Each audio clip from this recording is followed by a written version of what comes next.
خلاصة الكلام وما غنطولش عليك، غنجيك ديريكت.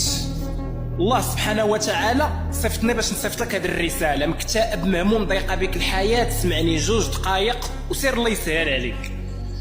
دير في بالك واحد النقطة، ما حدك على قيد الحياة وما حدك مازال كتنفس إلا والأمل في الواحد القهار، إلا وأي حاجة عندها الحل.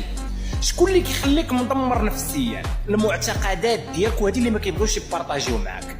شتي مجرد ديك الفكره هو مشكل قد راسي هذا عمرو غيتحل، حتى حاجه ما كتبغي تصدق ما عمر شي حاجه غتصدق لك.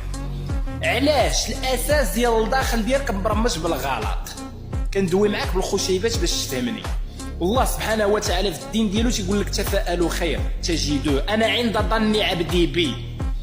علم النفس فجاه وفجاه تطوير الذات والتنميه الذاتيه وهذا العالم عاد بداو كيقول لك الموتيفيشن، العقل الباطني، برمجه العقل الباطني.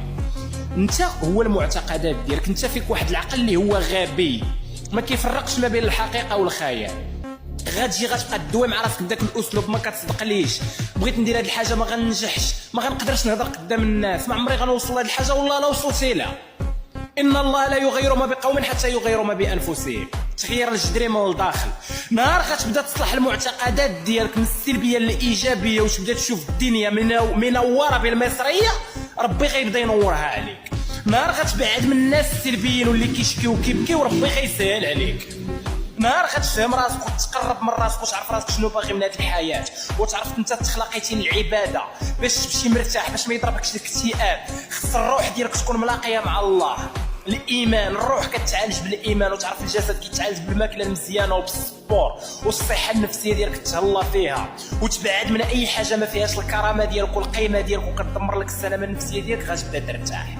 نهار تفهم راسك وتعرف هذا الشيء وتخدم على المعتقدات ديالك وتآمن بأن الله هو الرزاق ذو القوة المتين، إيمان حقيقي يجري من القلب، غترتاح نفسيا، غتحل المشاكل ديالك.